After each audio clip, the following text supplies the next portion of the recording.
Thank you, Mr. Deputy Speaker.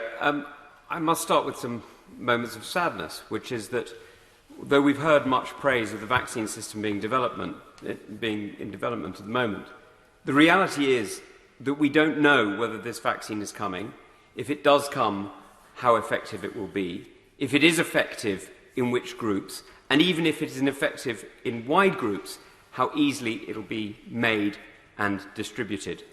We have so many variables and so many unknowns here. I appreciate enormously the position that the Minister and the Government find themselves in. But it is because of this uncertainty that I think we need to look really hard at the decisions we are making tonight. Because these decisions are not just about the spread of coronavirus or indeed its prevention, but actually about the health, the mental health and the well-being of our entire community. They are fundamentally not just about health today, but health tomorrow. Because the impact on the economy is not simply something for the Treasury to be interested in, but it is of fundamental interest to the Department of Health and to the welfare of every person in this country. And that's why I ask the Government to think very hard as it makes these decisions. Because the purpose of government is quite simple. It is to provide a stable platform off which people can build free and independent lives. Not controlled lives, not ordered lives, but free and independent lives. And today, we are taking decisions that are interrupting that and making that harder. Now, I see the position that the government finds itself in, but I ask it to think very hard about the powers that it is asking to take. Because at the moment, we are not getting the predictability and consistency that we need. When you talk to ambassadors or high commissioners of the United Kingdom around the world, there are some countries that have easy access to the UK without quarantine, and others that do not. And the rules that govern which do and which don't is not immediately consistent. It's not immediately obvious which are going to benefit and which are not. When you look at the different areas of the United Kingdom, you see the same problem.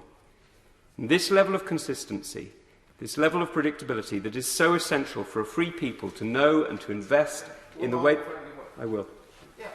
All we want is consistency. They spent all summer telling us to go into pubs and restaurants and paying us to do so. They told us all summer to go back to our offices. Now they're telling us the opposite. At least in Sweden, you may not agree with it, but at least it's a consistent message. That's all we're asking of the government. My honourable friend is absolutely right on this. What we're looking for is the consistency to know that over the next 2, maybe 3 years, maybe 5 years, that we're going to have to live with this virus and perhaps without a fully effective vaccine.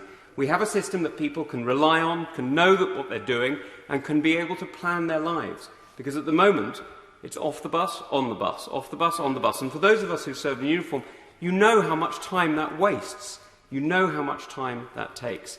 And it makes it so much harder for anybody to plan, not just weddings and, sadly, funerals, but actually even simple investment decisions become difficult.